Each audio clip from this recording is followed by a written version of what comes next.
Okay, this is Brian from Naples Integrated Recovery, and today I am doing another live podcast.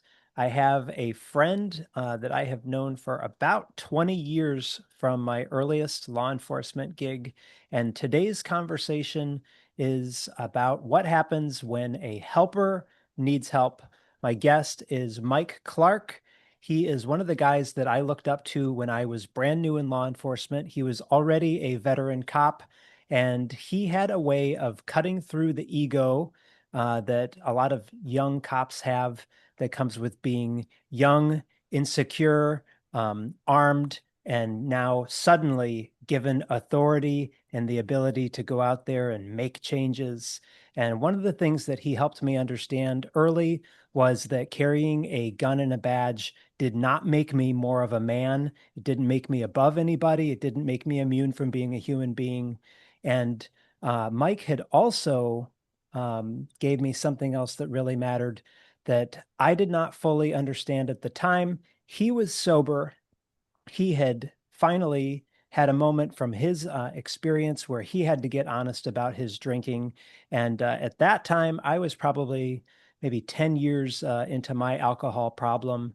And um, hearing him share some of that had planted some seeds for me that I really needed to make some changes. So this conversation is about identity, armor, humility, alcohol, and a strange trap that a lot of cops, firefighters, doctors, veterans, therapists, and helping professionals fall into, where we know how to show up for other people that are in trouble. We know how to stay calm in chaos and perform under pressure. But then, when the problem is in our own house or our own marriage or our own body or drinking or any of that stuff, we have no idea how to ask for help without feeling like we surrendered and that the identity that made them useful has been compromised. Mike now volunteers with a program called Copline, where officers can call and talk to another cop if they are struggling, especially if saying that to somebody in their own agency feels too risky. So, we're going to talk about the job, alcohol, pride, recovery, and what it takes for a tough guy to actually tell the truth before life forces it out of them. So, Mike, welcome. And if you would please tell us a little bit about your background and how long you were in law enforcement. First of all, Brian, thank you for the generous introduction. Um, I am Mike Clark. I was a cop for 28 years. I started working as a deputy sheriff, working with inmates for the Cook County Sheriff's Office. Then I became a college cop, and then I became a municipal cop. I worked at the agency Brian and I worked with together for 20 years in 2 days. 2 days are pretty specific because I had to make sure my pension was covered so I could get out. Um, my my story was, I don't want to say typical because I don't think there's a typical law enforcement career, but I think you summed it up pretty good, Granny, about how the helpers sometimes need help and we don't know how to do it. And I fell into that trap not knowing. And I'm very fortunate to be here with you. And I'm very fortunate to share my sobriety story and my journey with mental health and my success after going through my struggles.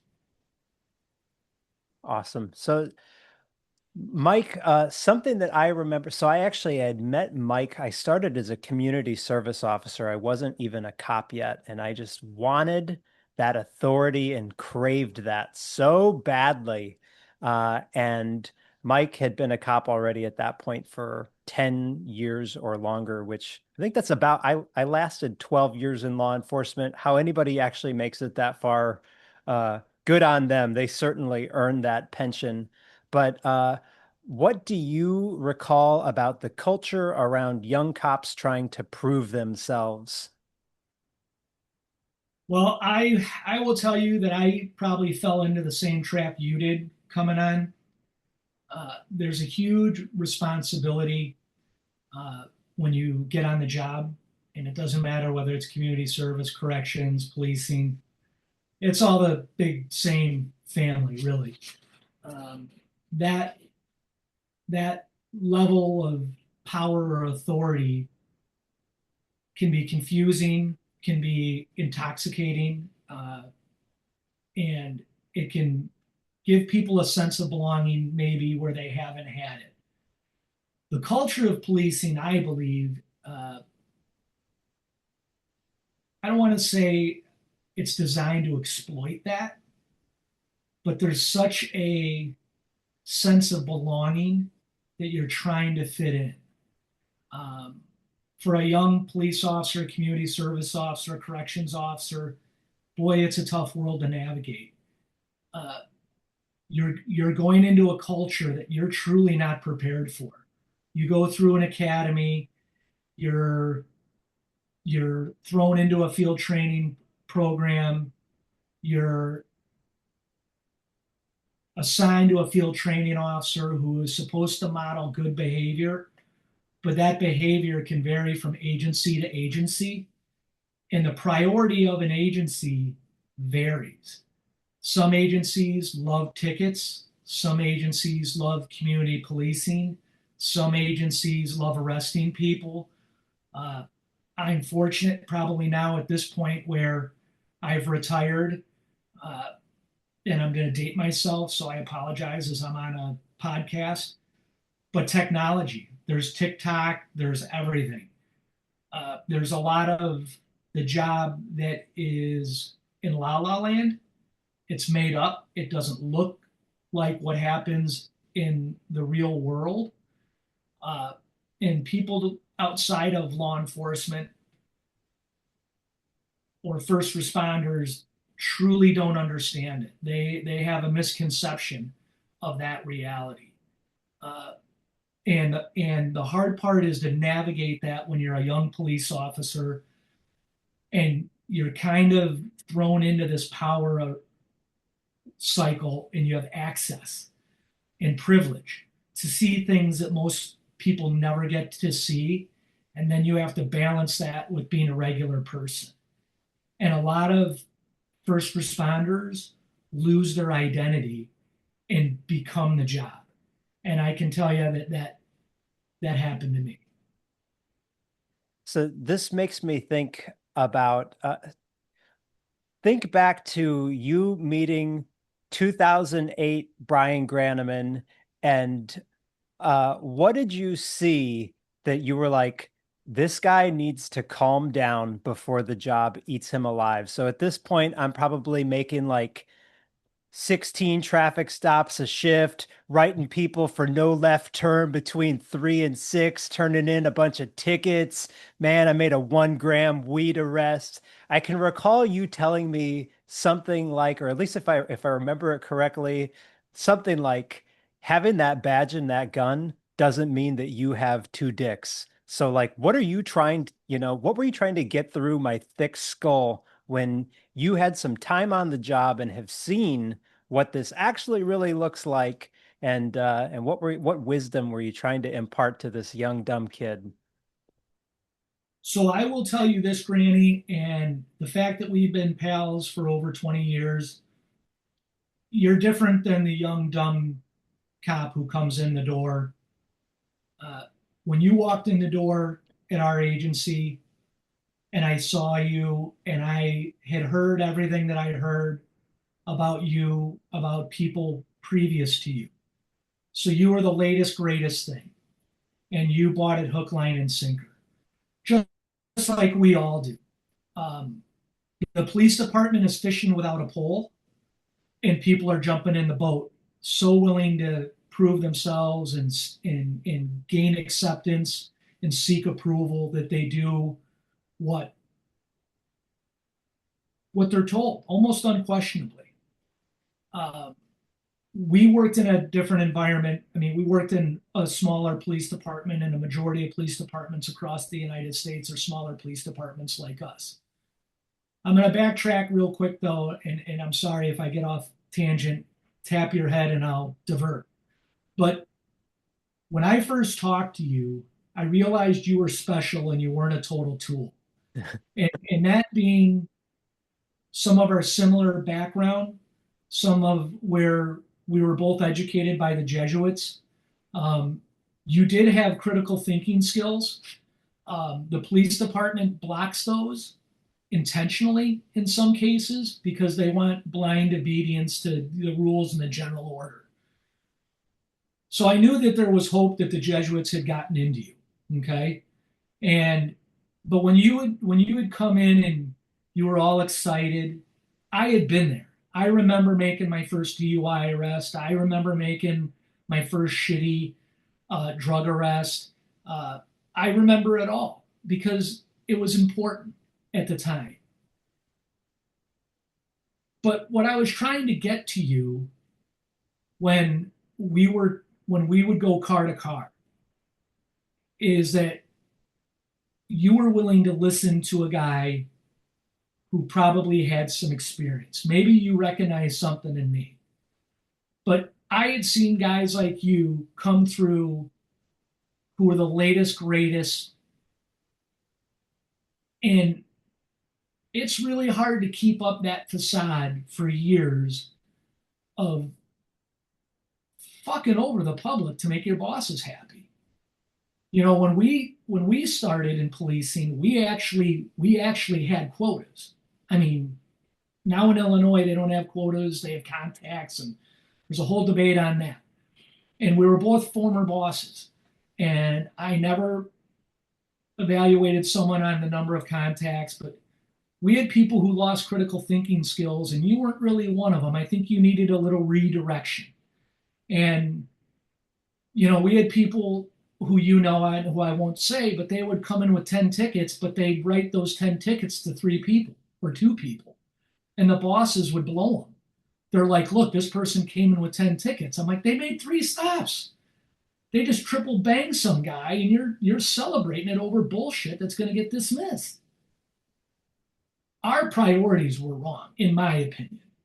You can enforce the job and you can make stops, but the public doesn't know that you're writing a ticket or writing a warning. My version of community policing, first and foremost, as you know, was generally just writing warnings, letting people know that the police aren't a bunch of jagbags. Like, we don't write tickets for 12 over. We don't write tickets for 8 over. I know there's plenty of people that do. But I pull you over for going 20 over, maybe more, and you'd go away with a warning. What do I care? As Well, long as you're in compliance. so this was only if you found the rare situation that Mike Clark had his radar on, because we chatted the other day and he reminded me of a time that I met him car to car at a park, and I wasn't a police officer yet, and I was like, how fast was that guy going? Mike has his boots off, and he's like, the radar's not even on, man. He was just sitting there reading a paper, and I was like, oh man. But obviously, this is somebody who has weathered many storms in law enforcement and has weathered many administrations, many bad bosses, and has at the same time also at some point in his journey confronted his own ego. And so, what does humility mean in police work when the job also requires authority, command, presence, and control? How do you find that ego balance in there? Well, I think part of the problem for that balance is lack of experience when I say this to you. So when I first got on the job, I was full of piss and vinegar. And a buddy of mine who I lived with, who was a Marine combat veteran, and I remember having my badge, and I'm so old that I carried a revolver as my first gun, right? And I graduated from the sheriff's academy, and my buddy and we're going out to the bar to get lunch and drink some beers and have a good time like we did all the time. And my buddy is combat vet who served in the first Gulf War, and was 100% legit. And he's watching me, and I've known this guy for my entire life. And I'm putting my badge on, and we're going to the same bar. I've gone to the bar 1,000 times with him. And he looks at me and he's like, "What the fuck are you doing?" And I'm like, "You never know. You got to get ready. Shit could go bad." And he looked at me and he goes, "Dude, we've been to this bar 500 times. We're going out to drink and celebrate, and you're acting like you're going to combat." And he called me out early on my bullshit. And I was like, "Oh, fuck, I guess you're right." But then I was like, "Mick, you don't know. You don't know what it's like. I just graduated the academy." And he was like, "You're a fucking idiot." And I needed to hear that. Now, that doesn't mean I necessarily took that to heart later on. But when it comes to what you asked about the approach and the balance, I will tell you that I grew up very sheltered. I grew up very naive. And coming into police work opened up my eyes. And through my own personal experiences of getting married and having an extended family and dealing with people, and someone that you dealt with who was a family member of mine, because I remember you called me one night and said, "Hey, I got somebody. What do you want me to do with it?" I think that you have to remember that you're a person. And I think you have to remember we're here to serve. And that's exactly what it was to me once I got my head out of my ass, realizing it wasn't about numbers. It wasn't about kissing the boss's ass or stroking them, making them feel good so I get some shitty assignment or whatever, because it's not going to last long. Because there's always somebody next who's going to take my spot. So I have to be able to look in the mirror at that person and know that I am who I am. And there was a time, Granny, that I lost that person. And it wasn't through some trials and tribulations that I found him again. But I will tell you that I had a lot of different life experiences later in life that helped me get regrounded and realize the world isn't black and white. Hmm. And as policemen, we live in that gray area. It's not write a ticket, do this. We live in that gray area. We do it every day. We do it every day in our lives, not being policemen. So for me on that, the reality check is, I lived in the community next to where we policed. I saw a ton of those people, okay? Because my kids went to the school and the high school where we worked. I couldn't afford to be an asshole all the time. I mean, I remember you telling me, Granny, when you met me, and then you came over to my house and were swimming in the pool when I was working on your car. You were like, "Holy shit, you were such a fucking dick at work. But I see you at home and you're with your wife and kids." Playing Barbies, Yeah. being a dad. And you see this different dynamic. And for me, I could be the cop, but I had to keep the cop world separate. Everything that's shitty that ever happened, and people have this misconception in small police departments, shitty things don't happen. They do. But I tried to make it that it wouldn't bleed over the family.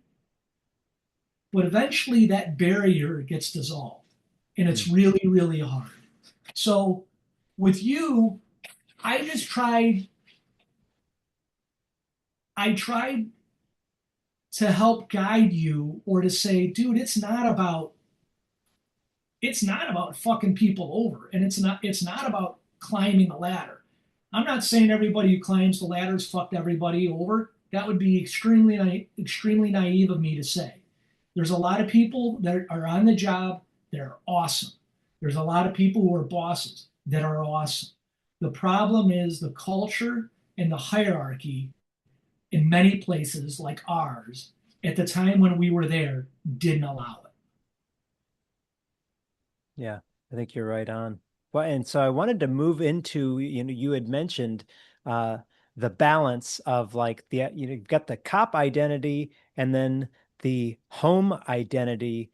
And so I wanted to kind of segue that into why is it so hard for cops to admit when they are actually struggling? And maybe you could start with, I'm sure it's probably changed a bit since I've been gone or since you've been gone, but back in our day, what happened if a cop said that somebody was, if a cop said, I'm having a mental health problem or a drinking problem?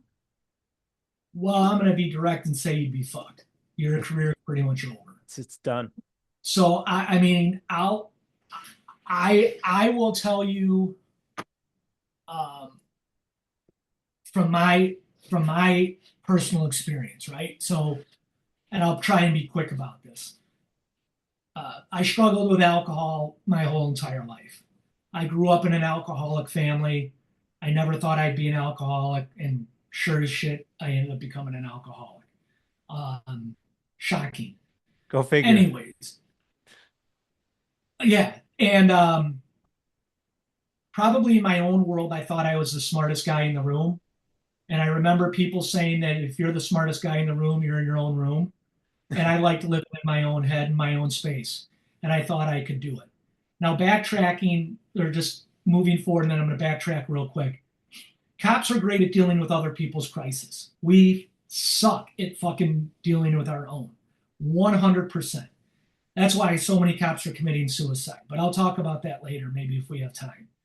But I will tell you that when I struggled with drinking, which was no secret, I was worried that I was going to lose my gun if I went to treatment. Mhm. I was worried about going to an AA meeting and seeing people that I had arrested. Yeah. I was scared to death about it. I was scared to death of being human. You're put on this pedestal, whether we want to or not, and whether it's true or not, that's a whole nother debate. But the reality is that cops aren't supposed to make mistakes. They're held to a higher standard. We're told that in the academy. We're reinforced that every day we're on the job. However, we've seen it because we've been in the door where it's do as I say, not as I do. Hmm. I was completely ashamed that I fell victim to the disease of alcoholism, that I fell into the trap. I felt weak. I felt that I couldn't control my own my own destiny. I was humiliated. Uh, I could go into someone else's home and tell them what to do after years of them fucking up their life, but I couldn't fix my own life while I was spiraling. And from the outside, my life looked great. I had a career, but when I was drinking, um, and it tells you the culture of the police department, I'd be fucked up when I'd go to work. I mean, that's the reality of it. And I know people are going to be pissed off and be like, "What the fuck is this?" But I know I wasn't the only one. No. And people either turn a blind eye or they helped cover me up because that's just the way it was. And I'm not saying it's right. I'm just saying that was my reality, and that's a scary thing to say. Um, but when you have to deal with that, and you can only hide from yourself for so long. So even when I was getting sober, and I didn't get sober the first time, it took me many, many times to figure it out. Hmm. Um, but there was an event that made me say, well, this is it because I can't give away my life for drinking.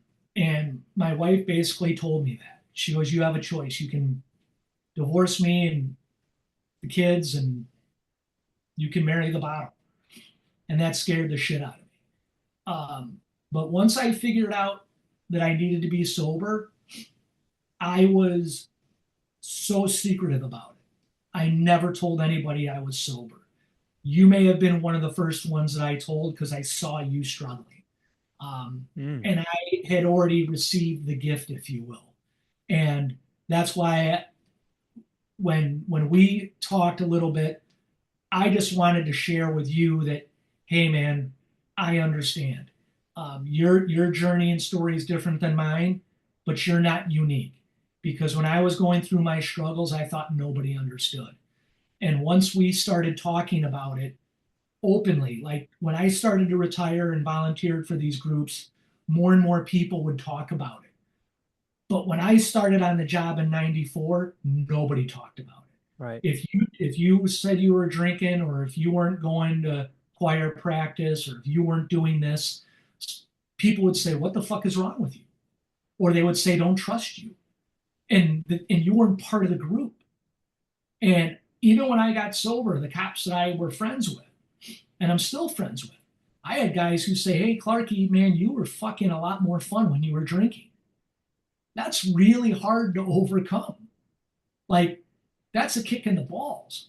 Hmm. Uh, and so that journey for me to be open, and you've been way more open than I have. But once you can share that story, at least in policing and in other fields, we're expected to solve other people's problems. I don't care if it's an education. I don't care if it's being a lawyer. I don't care if it's being a doctor. This isn't unique to policing at Right. all. Right. You need to be able to, once you're comfortable with yourself, be able to share your journey and hope that that you can impact maybe one person. Probably like Granny, when we were cops, I can tell you I've had impact on many people during my life, during my career, whether it be the life-saving awards or all the other things that you've gotten. I'm not talking bullshit accommodations or attaboys for zero attendance or for not calling in sick. Those are hand job awards. Um, but but that's just me. Like, there's an impact on the job, right? And if you can have that impact and help people in the community, that's awesome. But if we can impact our own on the job, like if I could say to you, Granny, I see you struggling with something that I struggled with, and you know you're not alone, but you've got to go through your journey. But if you need anything, you know that I'm there for you. That's what we need to do. I was lucky that in December, I'm coming on 20 years sober. And the funny thing is, I don't even remember my sobriety date. So I had to ask my wife, because I told her I was doing this with you, and she says hi and sends her best. But she's like, it's 20 years in December. And I'm like, sorry, I never know when my anniversary is, because it doesn't mean anything to me, because I know it can be taken away at any moment. Oh, That's me personally. right. That's not everybody. But dealing with the sober issue and dealing with that humility and confronting your own challenges that you're telling people to do if you're doing effective policing, right? That isn't writing tickets and all this other bullshit. If you're doing effective policing and you're reaching out and you're doing community based stuff, I mean, I even know what the word is, um, then that's the impact you want to have. But you have to have a good foundation. I will tell you that the only thing that saved me during my career, during my struggles, is my sobriety, whether it be my mental health issues or dealing with shitty bosses. The thing I always knew is if I could maintain my sobriety, I could outlast any shitty administration. And I did. After 28 years, bosses come and go, but my sobriety has been the same for 20 years. So they can kind of kiss my ass on all that. Uh, man, there's so many.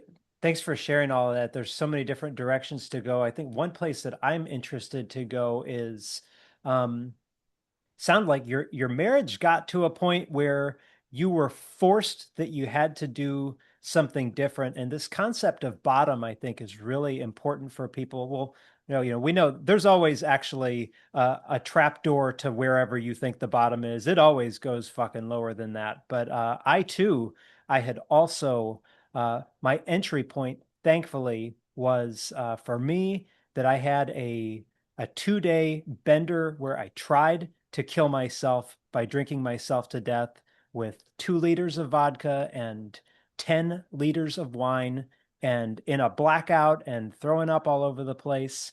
Uh, the partner that I was with at the time said, I'm not fucking watching this one more second. I'm out of here. I'm leaving unless you go to treatment. And there is nothing more terrifying than calling your chief or your captain and saying, I can't stop. What was that like for you? So so I 100% agree with you. So I had two incidences that are probably different than yours.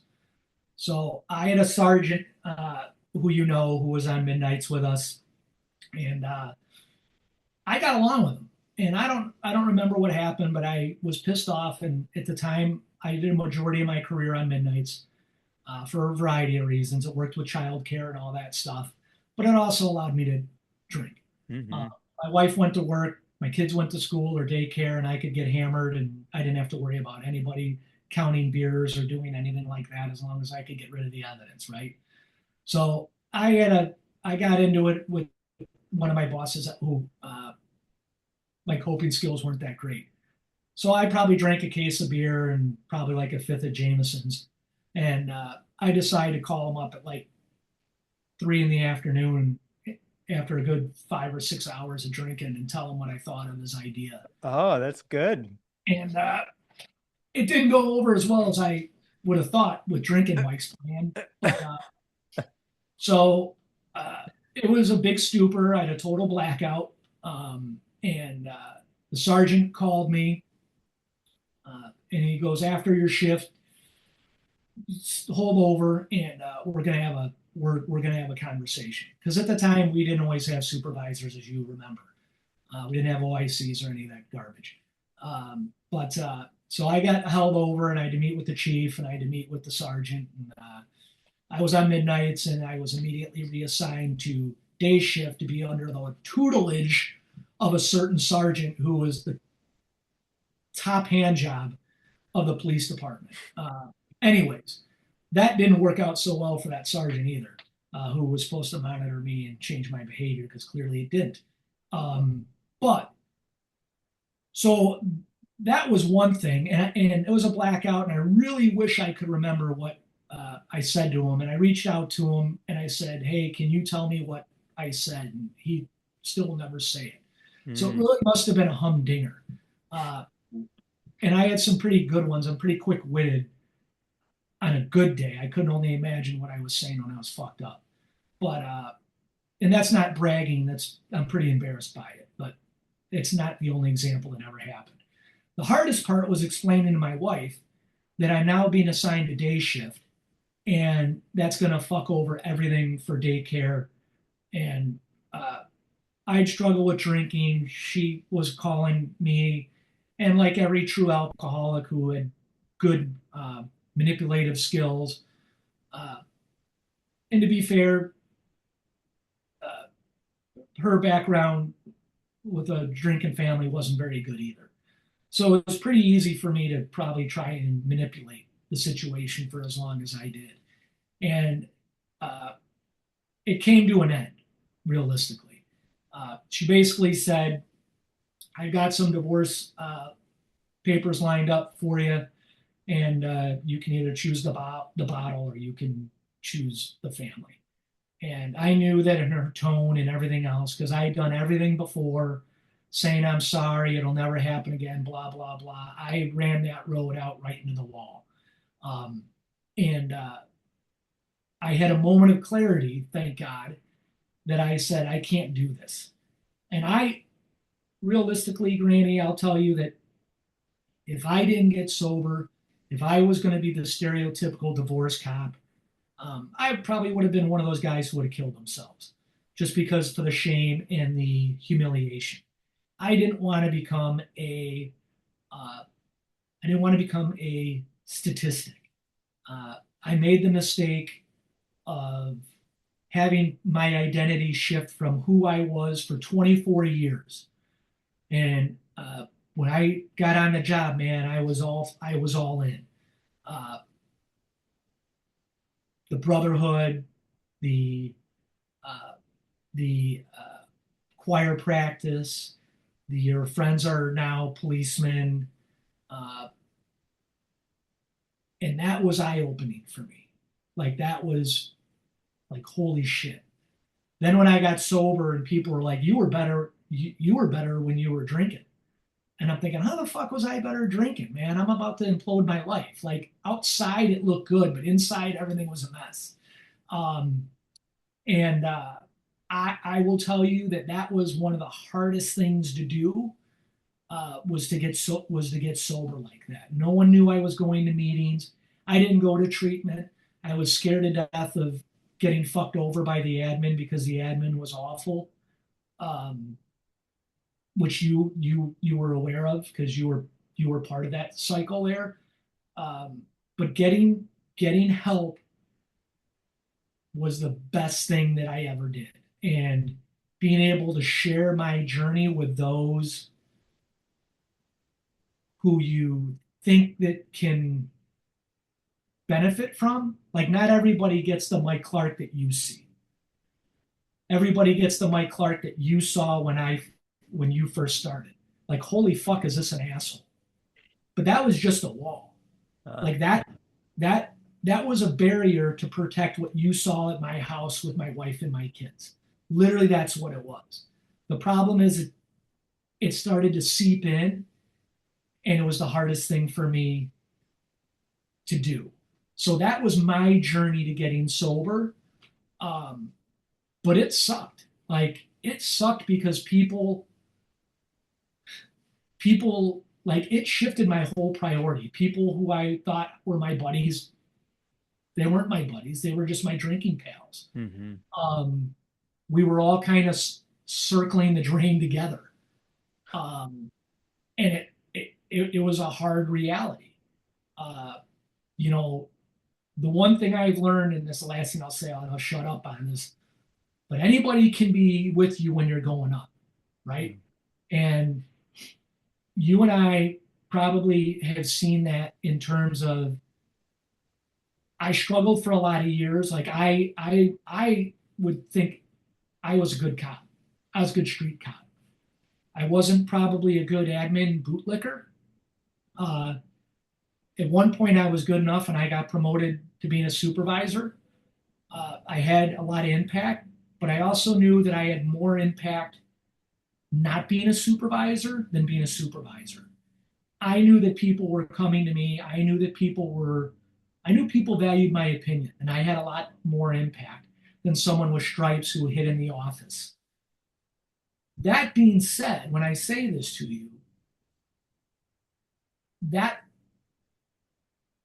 that impact, whether it be as a policeman or sharing my journey with alcohol or with my mental health struggles, knowing that people can go through these struggles and these issues aren't ending the story. For many people, they end the story. Okay. But there's so much more success when you go through the struggle because when you're going up the hill, everybody wants to be your friend. When you're on the downside, man, that's where you see who your friends are. Because everybody wants to be on Team Mike or Team Brian when they're going up. But the minute that train starts to go downhill, they're jumping off. Yeah, as you were sharing that, it made me think about how many.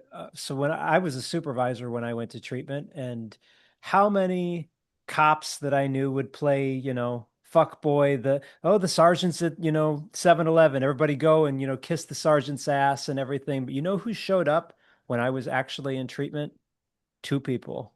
One was a guy that wasn't a cop, and one was a guy who was. Two cops. Oh, get this. My chief of police actually called to just check in and say, we got it covered, man. Like, you just get your shit together. You just get well. Like, don't worry about what's going on at the agency. I just wanted to make sure that you're doing okay. And so it's probably shifted quite a bit from 94 or where you started, but you're absolutely right that you find out who your real friends are. And then especially for me, when I had departed from law enforcement, that that was exceptionally alienating because it's no secret I talk about the internal affairs and the headlines and all of the stuff that happened when I was publicly disgraced. And even the people that I was actually really close friends with, cops that I had mentored, trained how to be a detective, they were like, dude, I love you, but I can't interact with you because if the agency found out that I stayed in contact with you, like that, holy fuck. I mean, you talk about the layers of hurt that exist. Like, yeah, you are so, so right. Yeah, I mean, Granny, if I can just follow up on that, like, and I don't know if this is jumping too far ahead or if again, if I'm going somewhere where you don't want me to go, give me the baseball sign, I'll shut up, right? Open book, man. People But people love an open book. but like here's to your point.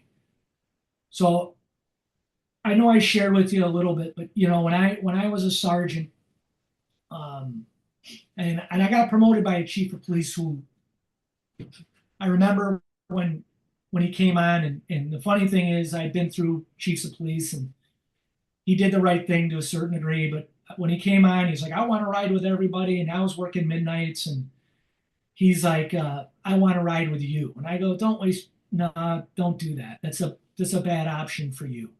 And I've been through this bullshit with another deputy chief that we hired from another agency, and I'm not doing it. And he goes, no, no, no, no, we're doing it. And I actually liked the guy personally. And he made the mistake of promoting me. And we had a list of three people on that list got promoted out of four or five, and I was number two. And so he said to me when it was my turn to get bumped up, and he called me, and I remember saying to him, "Man, are you sure you want to do this? Like you heard about me before you got hired. You saw me when you wanted to ride with me," and I said no. I mean, I've been authentically myself this entire time, the open book. And he's like, yeah, we're doing it. And so I got promoted, and I was good sergeant, and I was officer of the year as a second year sergeant, which I thought is a stupid thing to do for officer of the year to have a supervisor, but whatever. And So it was my second year that I imploded mentally. I had some serious mental health issues, and they dated back from some childhood trauma that reared up from something that was really fucked up. And so I imploded. And I Sober. remember, go on. This is sober. Yeah, yeah. I mean, this is sober, Mike. Yeah. So I never, during my struggles, I never, when I got sober after when my wife told me we're done, that's when I was sober. I never cheated, never did anything. I cheated all the time before that on sobriety, um, but never, ever, ever after I got sober. And so uh, I struggled, man. I had suicidal ideations, and I was really fucked up. And it was so fucked up that I like this is not uncommon in policing, but we're told as supervisors, you go to these bullshit supervisor schools and you learn these skills and you try and bring them back, and the agencies don't want to hear any of it because they're so set in their ways. They're just sending you to these trainings Check a to cover box. the box, right? That's it. And like I remember going to supervisor school or ethics and all this bullshit and dealing with people who were struggling. Like I had three people on performance improvement plans as a sergeant, right? And you're trying to be there for them, even though you know that they're getting walked out the door, right? That's the whole intention of the performance improvement plan. Like the plan is in place to say toodaloo. Um, and a couple of people I had, they didn't go toodaloo. They were able to come back, and I don't think that set. I don't think that sit well with the agency. Um, but when I struggled, nobody was there for me, like nobody. And so when I started fucking up as a sergeant, like here's a couple. I violated our pursuit policy twice because I was pissed off during COVID of people running all the time because I knew we weren't chasing them. So I just said, "Fuck it, I'm going after them." Uh, Not responsible, I know that, but I did it. I ended up catching the people. No one got hurt. No big deal. Uh, but certain things that as a supervisor that I would notice when a good employee starts making mistakes without some corrective early intervention, none of it happened in my case. Uh, and when I finally got fed up with a lot of stuff and my mental health fell apart. Um, I thought leaving being a sergeant was the right thing to do. So when I resigned and I presented it to the chief that promoted me, he was cool with it, man. He's like, dude, it happens. I know what you're doing, but I didn't tell him everything, right? I didn't tell him I was having suicidal ideations. I was putting the barrel of a gun in my mouth, and I was not sure that I could live because people would say, well, what happened with Sergeant Clark or whatever. I had this bullshit world in my head of what the expectations were. Um, and it was this self-fulfilling prophecy of bullshit that was leading me down closer and closer to the drain. Um, and no one called me on it. No one said, hey, maybe we should have the conversation. Maybe we should pull him in. So when I resigned, um, they put me back in patrol, which was fine. And then as a sergeant, I was a good sergeant. I didn't fuck over anybody unnecessarily. And I had a soft landing. But my chief was smart and he said, dude, what am I going to do with you? Like, like people come to you and not the sergeant. You were a sergeant, or like new cops would go, "We got two sergeants. We got Sergeant so and so and Clark. What's he, an undercover sergeant?" Um, but but nobody ever really addressed that issue of my mental health. So there was a time when I was reassigned to patrol. I called my chief at like 3 in the morning, and I had conversations with my wife saying I can't do this anymore. Like, and I didn't say shit to her about wanting to kill myself or anything. And she's familiar with suicide on her family level. When I was a policeman at my other agency, there was 5 people I worked with that ended up killing themselves throughout that career. I worked with 4 of the 5.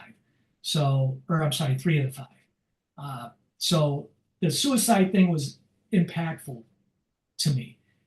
And I knew how it affected other people.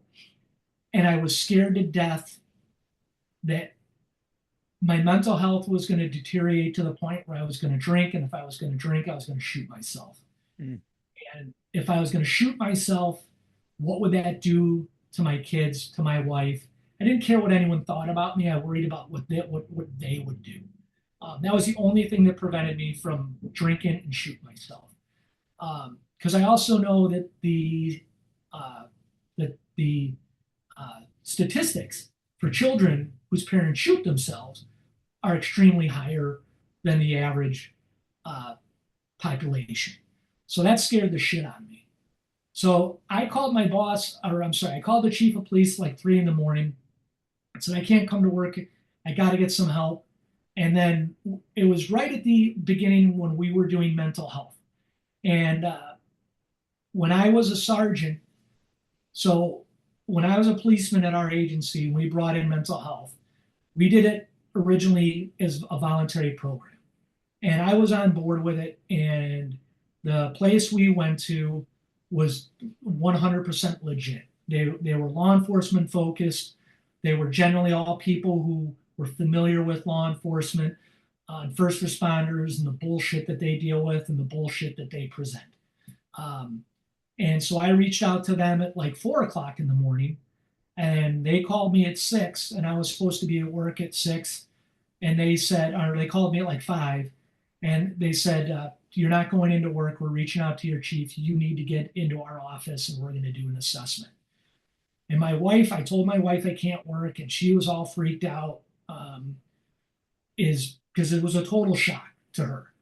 And so I'm like, I got an appointment, and I'm going to drive myself. And she's like, the fuck you are. I'm taking off of work and I'm driving you because she didn't trust me because I didn't tell her any of this shit was going on. And so I'm like, I got it. And then I felt like shame and guilt because I felt like I was a 2 year old that mom had to drive me to my Mhm. doctor's appointment. Mhm. And I'm glad she did because I don't think I would have gone in hindsight. Um, but Brian, I remember that first intake meeting and the therapist, they have it set up in a way. And the guy I met was a copper, and policemen are great bullshit detectors if you're good on the job. Not everybody has that skill. You had it, I had it, and this guy had it. And I'm sitting in this waiting room. It's 7 o'clock in the morning, and he comes out, and I'm at my end, man. I'm like, this is it. Like I'm fucking 100% broken. And he sits down and he's like, "Hey, Mike, I'm so and so. How are you doing?" I go, "How the fuck do you think I'm doing? I'm going to be a member of the rubber gun squad. My career is fucking gone. I'm fucking done. How the fuck do you think I am?" And he looks at me and he taps me on the shoulder and he goes, "We're going to get along great.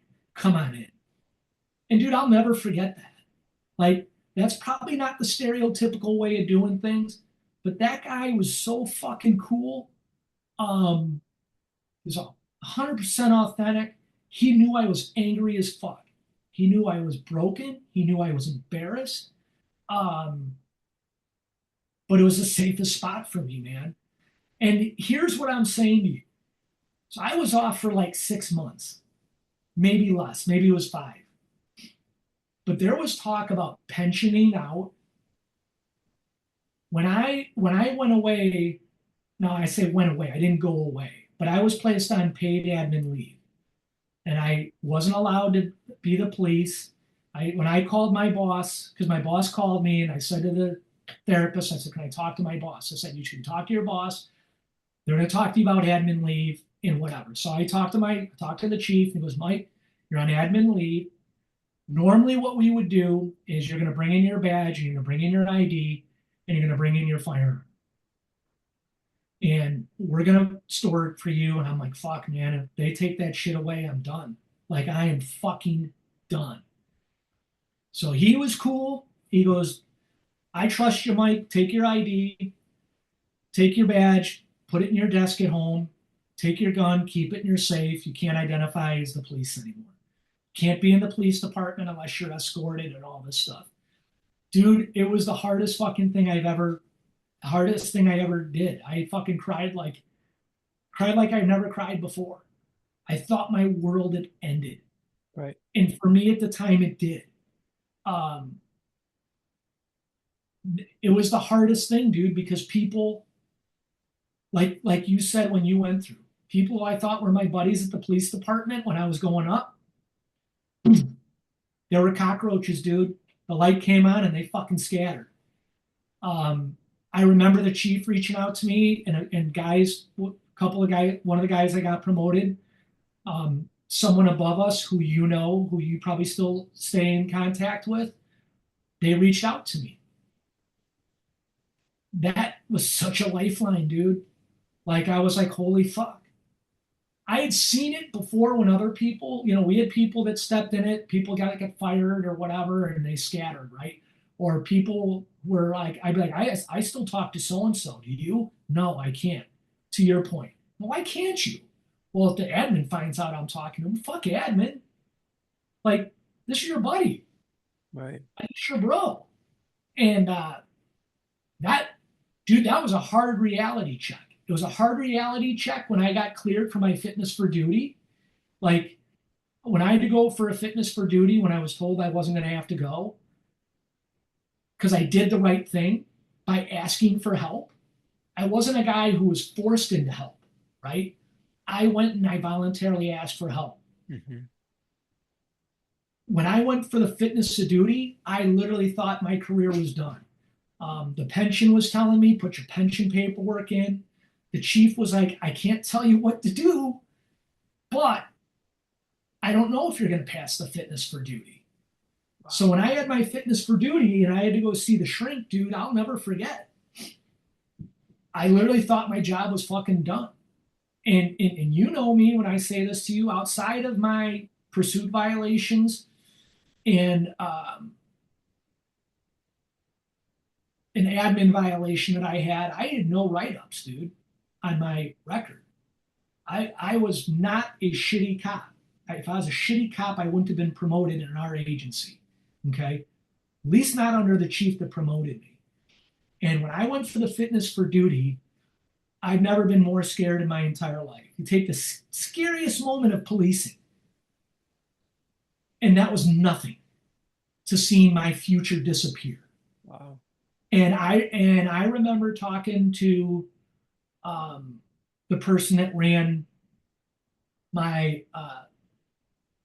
fitness for duty, and she had my whole personnel file, and she was cool. She was the coolest person I think I've met next to that guy who was a copper who really told me it was going to be okay. And I just said, I don't know. Like, am I fucked? Am I fucked over here? Because I have some serious plans for the pension paperwork. I'm on the clock. I need to know what I'm doing. And she basically, it was funny. She goes, I don't see people like you very often. She goes, you're not the stereotypical person that comes in because you're not ordered by the administration. You don't have a long, shitty discipline history. She goes, you have commendations, you have awards, you have attaboys. You came in for help. I did things right, but I was so traumatized from getting fucked over by shitty administrators and seeing it happen to other people, never believing that I was going to be in this role, that I thought I was going to get fucking walked out the door. When I got my fitness for duty and I was cleared to come back, I was radioactive in the police department, being that the people, like the chief of police was cool to me, and a couple of supervisors were cool to me, being the minority, but I was radioactive. I was persona non grata, or whatever that term is. I was fucked. I was fucking gone. All of my specialties, all of my ancillary duties, all of my things that I had access to because I was a trusted member of the team were taken away from me. And I was treated like a piece of shit. Up until the point where the chief said to me, he goes, Mike, what am I going to do with you? And there was an opening to get uh, detailed to the sheriff's office on a specialty assignment working with their mental health unit with 6 other suburban police departments. And I said, I think I would be good for that because of what I've gone through. And sure as shit, that's what I did. And Granny, all I did was deal with mental health calls with with a social worker doing like corresponding. Which, if you would have told me as early recruit Mike or early cop Mike, the guy with the badge, and I'm going to go out and write tickets and I'm going to go do this, I would have told you that was social work la la land bullshit. And I'm going to tell you that that was the highlight of my career, dude, because that was impactful. That was helping. And there were people where I talk to this day from that role. That's impacting. No one ever called me up and said, you know, Mike, that speeding ticket you gave me for 15 over, that really impacted my life. It Right. just it just doesn't happen. So from the point of thinking I'm going to lose my family to thinking I'm going to lose my career to the mental health hit cut to thinking my career is going boom, and watching people who when I was in staff meetings as a member of command, like you, being in the trusted circle to people acting like I rolled in a pile of dog shit. And as soon as they saw me, they would go away. And I'm not crying the victim here because I most certainly made it difficult for people. I know that I'm 50%, 75%, 100% responsible for my own actions, probably 100%. But we should treat people better. And I will tell you that when I started in 94, you'd have been launched. I hope that the policemen today that go get help are treated better than I was. So we have to do better. And I don't care if it's in policing, I don't care if it's in education, I don't care if it's in the medical world. We need to be there. But we also need to not judge people when they're at their lowest. I was broken. I got my pieces put back together, and I'm stronger than I ever was, probably like you. Yeah. But when you're going through that, you don't know that. Right.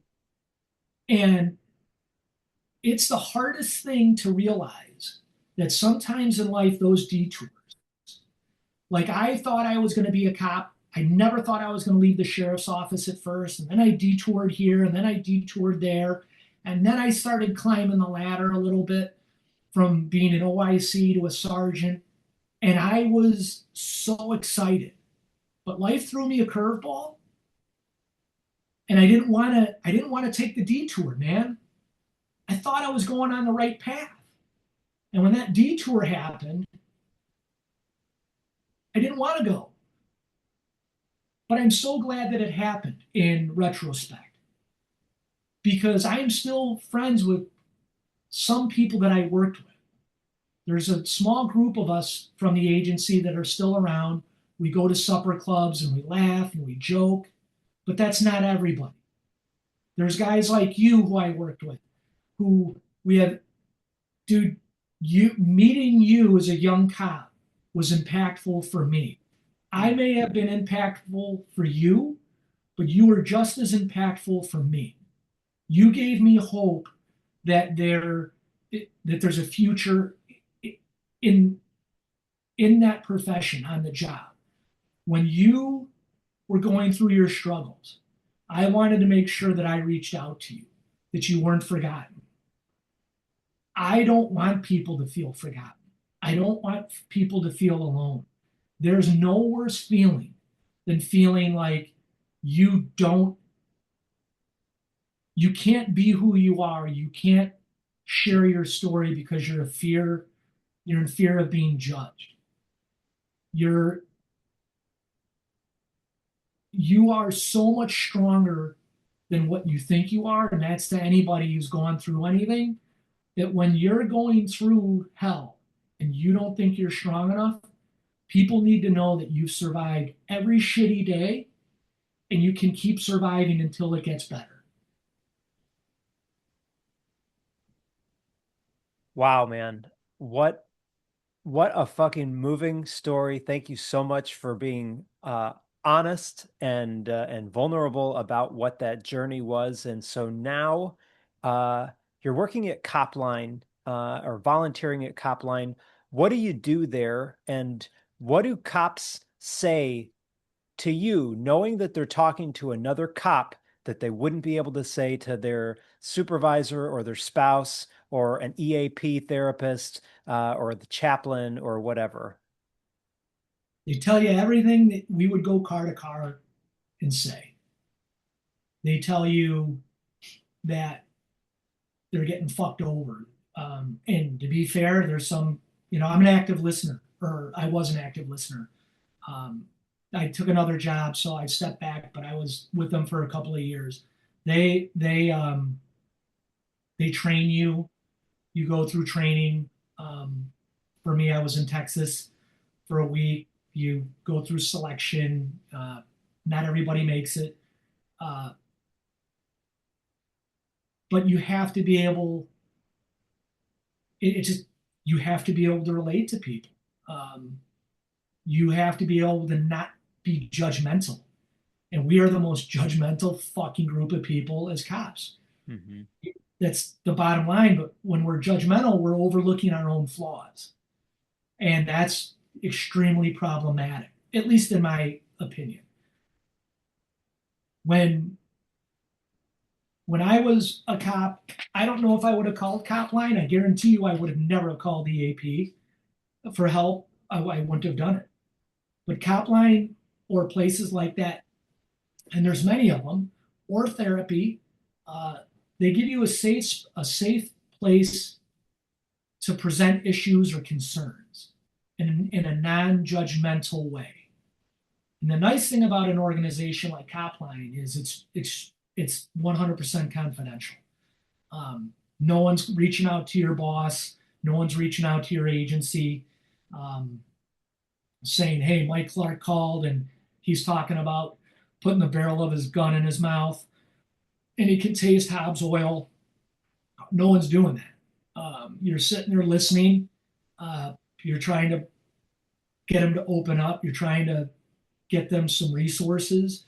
Uh, not a lot of not a lot of police departments have the resources that we did where we worked together. The majority of police departments are small.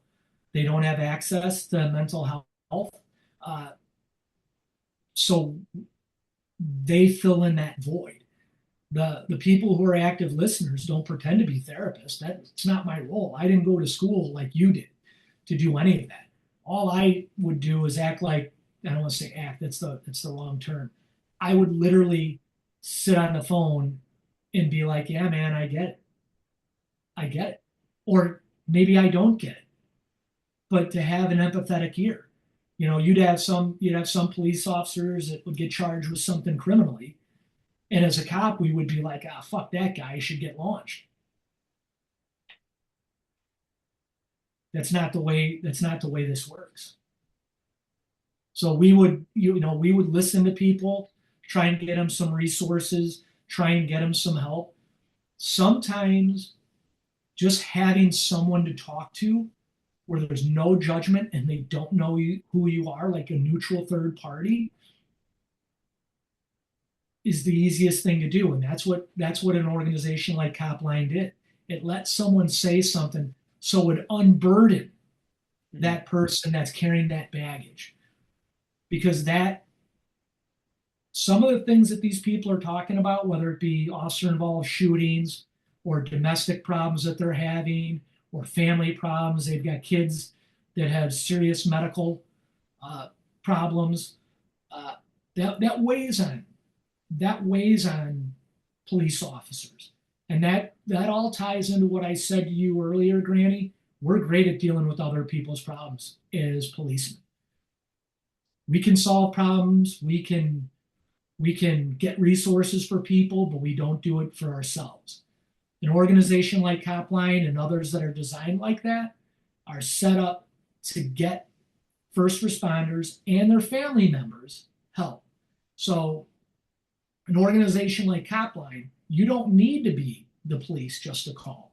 You can be a family member. You can be a spouse. You can be a child. They'll get you the resources. I've spoken to everybody you could imagine. In an organization like Copline is staffed 24 hours a day, 365 days a year. They answer the phone without judgment. So it's a lifeline. I know when I've talked to people, uh, sometimes they'll reach out to the director and maybe send an email saying, "Hey, I spoke to so and so," or "I called," and the listeners were very helpful, and they presented me with some options and some resources, and I was lucky enough that I was able to take advantage of them, and I was able to salvage my career, or more importantly, salvage my family relationships, and that's really what it is about. Knowing that there's that impact is a game changer. You may not be able to win every battle. I'm sure that there's people that I've spoken to over the years of volunteering for Copline who committed suicide. Sure, there are. But the ones who didn't, that sits with me, and that's the impact That's like where if I had been able to share my story about drinking or mental health, especially like drinking with you when you were struggling, seeing you get the gift after putting in the effort in the work, that's what it's all about, in, in my opinion. That makes the struggle 100% worthwhile because when I didn't think I could keep going, when I didn't think that there was hope, knowing that I am where I am, if I can just share any part of my story to let somebody know that there is hope after the darkest moment, and you may not know what that redirection looks like, but there's success. And I think I'm a living testament to it. I think you're a living testament to it. If you would have told me when I got on the job in 94 that I would have retired after 28 years, I would have resigned as a sergeant, and I would have been doing what I'm doing now, being self employed and then working for the state doing something else, I would have never believed it. So I think I'm a true testament, like you, to the resilience of where we've gone and how, if you just stay the course, if you keep going when you're going through hell, you'll get out of it. And I think something that you had touched on in there that's just really critical that people know is that confidentiality piece and how you actually really have to not bullshit the process, that you have to actually be real. Because before I had stopped drinking, I saw a therapist, and I certainly was not going to tell her that I was like drinking a liter of vodka a day. I wasn't going to tell her that I was suicidal, because she's going to Baker Act me. I'm not going to say anything that's going to go back to my work. So we're at this retarded standoff of like, I can't help you because you're not telling me anything, and me being like, and I can't tell you anything because I'm not fucking going to get locked up and have my gun taken away. And this is what leads a lot of people to drinking themselves to death or blowing their brains out and not ever accessing the help that they really need. And if someone would have just told me at the beginning, well, who knows? I mean, I was drinking. Maybe she did say it, but like to say anything that you tell me stays here between us. I'm here to help you. I don't report this back to your chief. So when I start working with a new client, I let them know there is not a single thing that you could tell me that will alarm me or shock me at all, like that I haven't either lived or worked with clients. So I want to earn your trust, but you don't have to withhold anything from this process because it's only going to hurt you to do that. Yeah, yeah. I mean, Granny, that's 100% spot on. But you know that there's a lot of people who have gone through their trials and tribulations that probably haven't had that experience, right? Right. Like there is that judgment, there is that worry about self doubt, um, and being authentic and true. I will tell you the thing that I'd done very little therapy, but I'd done a little bit before I really fell apart, right? But like you, it was all bullshit, dude. Like, um, how much do you drink? I wasn't fucking telling them I was drinking fucking case of beer a day. Are you kidding? That's crazy. I mean, like, I remember going for a physical in line on how much I was drinking, right, for a life insurance policy. And the guy who was giving me a life insurance policy was a family friend. And he calls me up afterwards, and I said I was a social drinker, right? And he calls me up, and he'd known me for almost my entire life.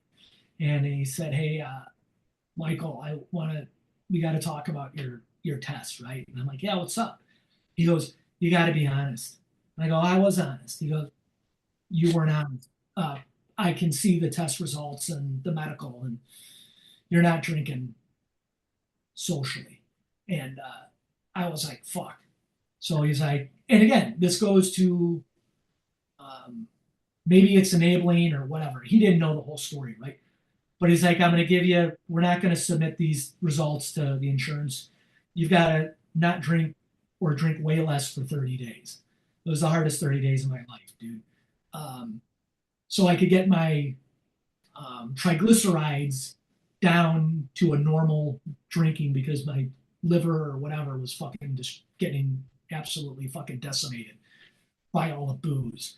Um, so it's it's really it's really weird because like you said, I that's one example. It was funny when I was a sergeant and we went to the mental health thing and we went to the organization uh, and I went as a sergeant to lead by example to tell people it's good, right?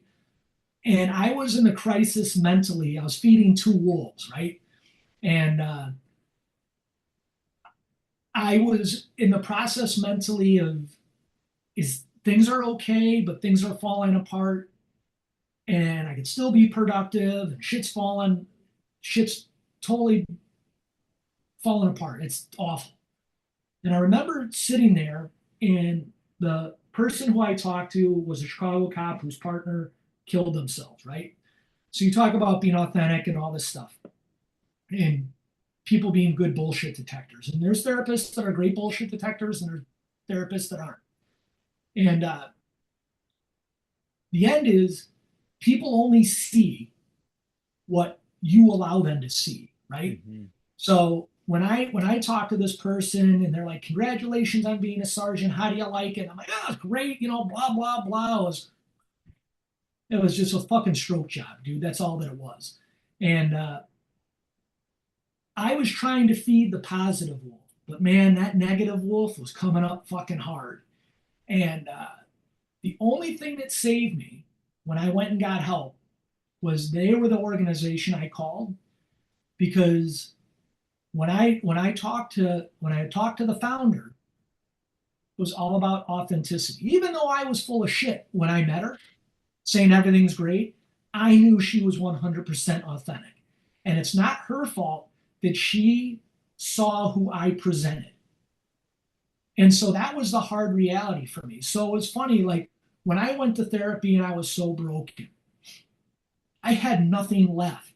Like I had zero in the fucking tank. It was like when I got sober, right? When I got sober, I knew this was it. I didn't have to have a bottom where I was killing people in a car crash or whatnot, right?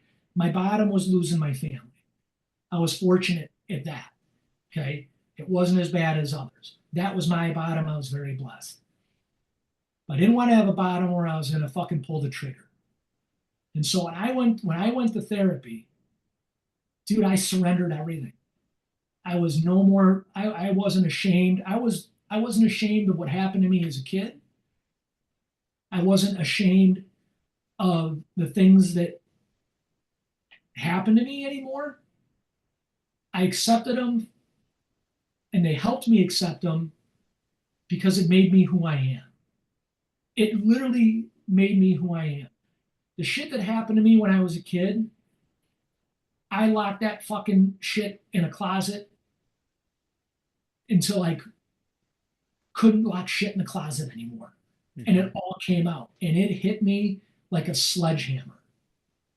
And it hit me at the worst time. But it never happens at a good time. Right. Hence, that's the demise. But I was lucky, dude. There's so many people that aren't. I was broken. I surrendered everything to somebody that was smarter than me. Every year on my retirement date, I text the two therapists that I talked to.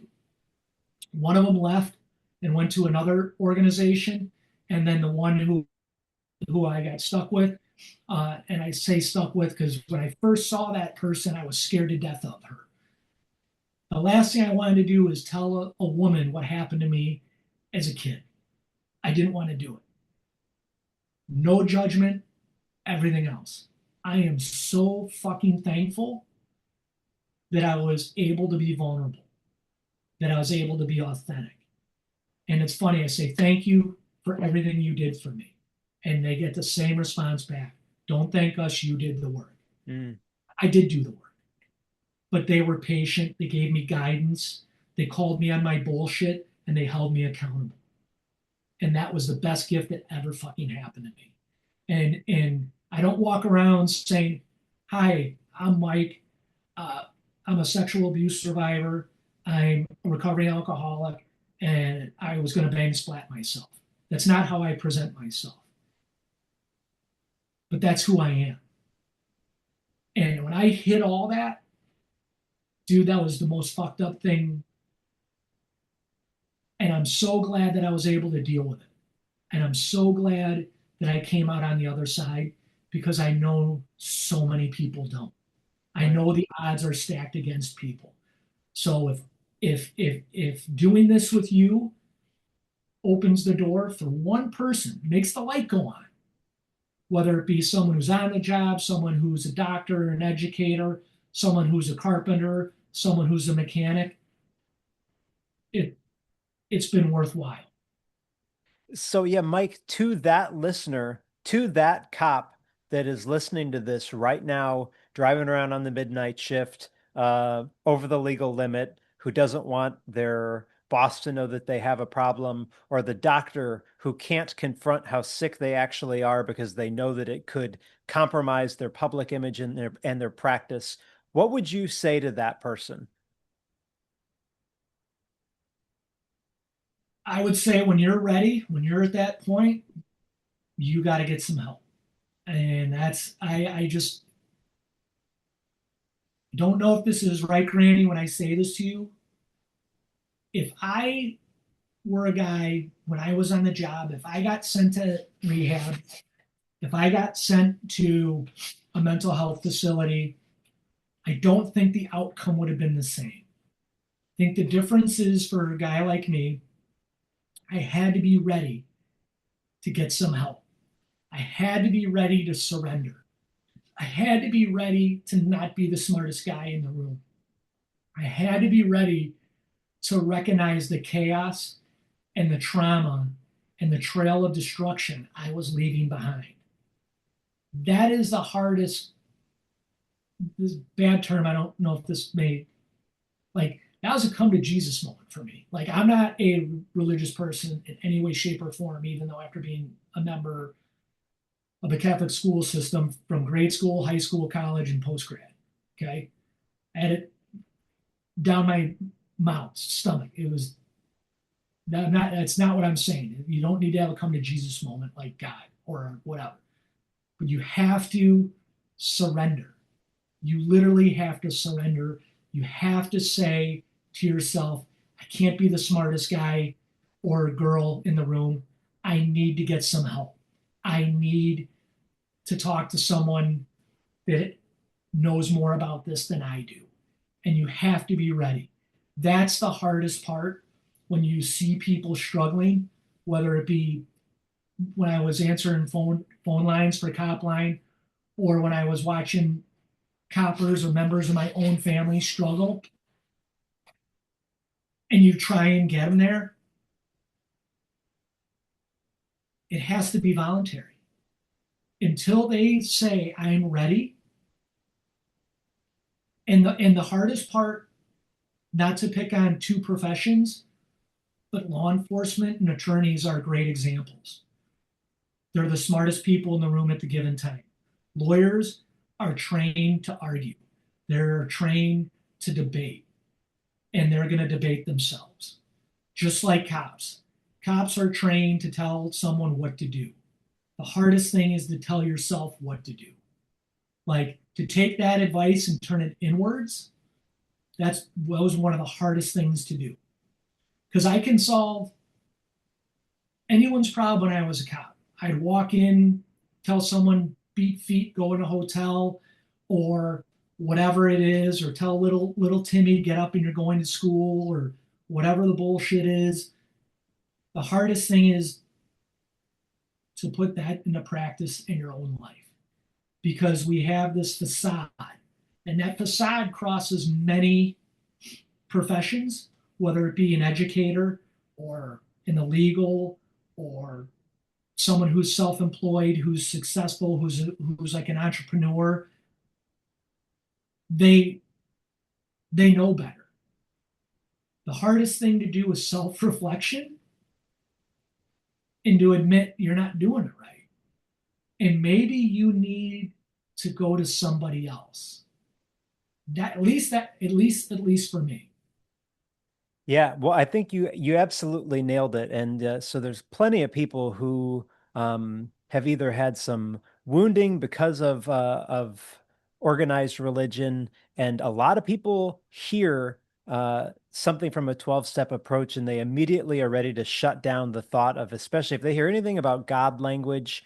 And I always try to let people know when it comes to like a 12-step approach and step 2 or 3, you don't need to believe in God as a deity or anything like that. All you have to come to believe is that the way that you're doing it is not working and that you're open to somebody else helping you, whether that is a therapist or another person who's sober or you name it. You just have to finally find enough ego deflation to go, this is not working for me, and I'm open to a different perspective. Even though I'm probably the second smartest person in the room, I'm willing to come down one peg to hear that somebody else might be right, and I might not be doing this probably as well as I think I am. Spot on bingo there, Granny. And here's the best is even if you can get someone to do some self-reflection when they think they're the smartest and they can see the path of destruction that's been left in the wake, maybe that may be the eye opener. The worst is when someone would say, uh, like almost they justify the bad behavior where they're like, well, I haven't hit the bottom, or everyone's getting a divorce, or everyone's getting fired from their job, or everyone's doing this. And I don't care about everybody. I just care about myself. And that's not saying that I don't care about others, but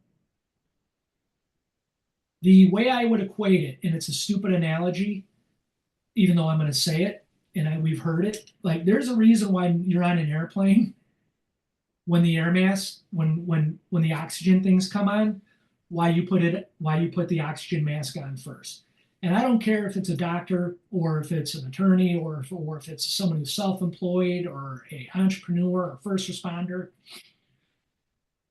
If you don't save yourself first, you can't save anybody else. If I didn't save myself, whether it be drinking or my mental health, or I didn't bang splat myself, I couldn't have helped anything. And I think of my darkest moment, and I think of when I got help, and I think like I'm almost 4 years into retirement, and like 2 years, my last 2 years uh, was when I resigned and had my mental health uh, episode. I think of all the things I would have missed if I actually killed myself. Mm. And I think that what people misunderstand about suicide, and this is, in my opinion, I'm not a therapist. All I wanted to do was silence the noise. I wanted to silence the pain. It would have destroyed my family, and that would have been unforgivable. And it would have transferred my pain to my wife and my kids. And they would have no understanding of what that pain is because they didn't live what created it. And that's a horrible thing to do. I know it happens. And that's not in a judgmental way in any way, shape, or form. But I think of the birthdays, all the things that I didn't see because I was such a dark spot. Whether it be with my sobriety and not knowing my anniversary date, Granny, every day is a gift, dude. Because I put the barrel of my gun in my mouth more than once and I was crying, thinking this is it. I can remember taking the slack out of the trigger of my pistol and going, this is going to be it. I had a whole plan set out so my wife and kids wouldn't see it. That tells you the depths of where I was in depression. The only thing, the only thing that kept me is in that darkness, I saw a beacon of light. And I just focused on that beacon of light and I kept moving towards it slowly.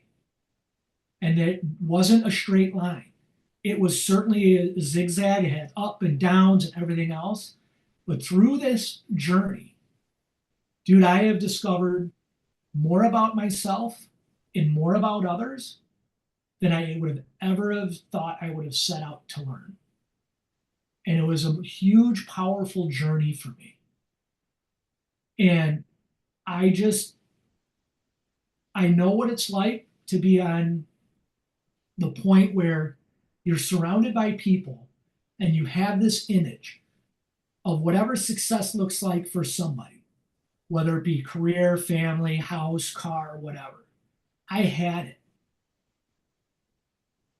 But inside, I was completely alone. There's no worse feeling to me than being surrounded by people, but being alone, feeling like nobody knew. I was living a fucking facade. I'd never been more lonely, and people never saw it. And I crushed under the weight, but I was able to rebuild myself. And I'm so blessed that I was able to do it. I'm so blessed that there's people like you who have gone into the profession that you've gone into, and you're willing to be vulnerable, you're willing to be authentic, and you're willing to coach and guide people like me who were fucking disasters because you knew me as the disgruntled cop, right? But you also saw something in me and you're like, I'm going to take this off of you because I was you to a certain degree, probably not as naive or green because when I came to our agency, I had 8 years experience. But I remember getting hired and there was a crustier guy who you know who I'm talking about. It's crustier than me. And when I got hired, the admin said, "You stay away from this guy. He's toxic as fuck." And that's the first guy that I went to go fucking talk to. I'm like, I know who this guy is. And that guy was funny because he was like, he goes, "Dude," and I'm still friends with him. He retired, obviously. I'm friends with his kid. But he's funny because he's like, when I saw you, I knew you were my replacement and I knew you were in for a world of hurt with administration. It's just funny how we identify with that. I was very blessed to consider him a friend, and I still am, and a mentor.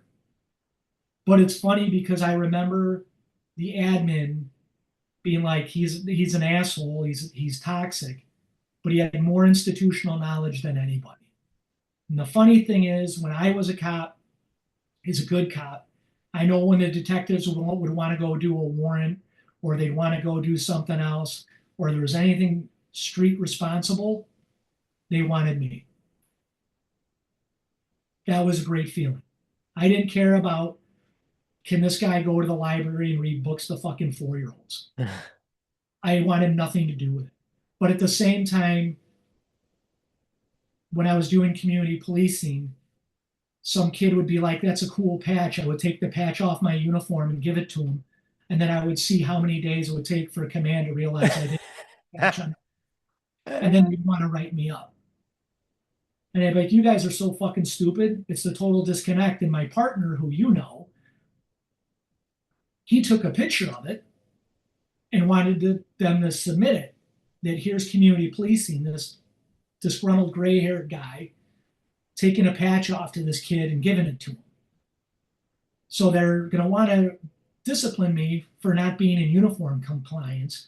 But then one of the partners goes, "Look, he took it off and gave it to a kid." And we had 10,000 patches, right? I could easily sew a new one on. Again, I am an asshole. I understand that. But literally to be like, "Well, I'm going to write you up because you don't have a, you don't, like, fuck off."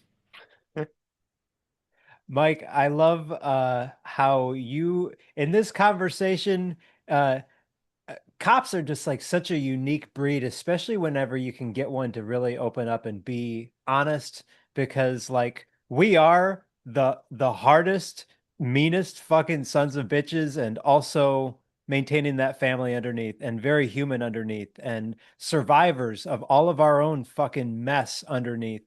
And dude, I really appreciate how much you've shared with this, and really truly believe that the right people will hear it, because people who are looking for conversations like this are searching for it, and they find it, and uh, sure that it'll reach the right people. So thank you for sharing that. And is there anything that you want to use just to close today? Well, I'd like to say, Granny, thank you. First of all, thank you for letting me share my story with you. Thank you for being authentically yourself. Thank you for doing what you do. Um, I I have nothing to say other than I have the complete, utmost admiration, respect, and love for you, dude. You're a phenomenal human being. I'm glad that I can call you a friend. And I am just so glad to share my story. I hope it uh, has some impact with some people. I hope it doesn't cause you to lose any followers or anybody. Say, fuck that asshole.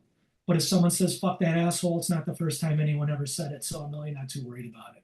But I love you, brother. You keep doing what you're doing. You keep being authentically yourself, and you keep spreading the good word and helping, because you are helping people. And that's in the end what it's all about, is doing more good and less harm in this world. Well, dude, right back at you. You know, I truly believe that all of us are a collective of who our shaping experiences have been. And I wouldn't be the cop that I was, the trainer that I was as a police officer, and I wouldn't be the therapist that I am had you not been part of that journey. So I feel very much the same. Love you, brother. I love you too, man. Okay, I'm gonna go ahead and end this here. Thanks today. Thanks for being here today for that long conversation. On a sec. So, sorry.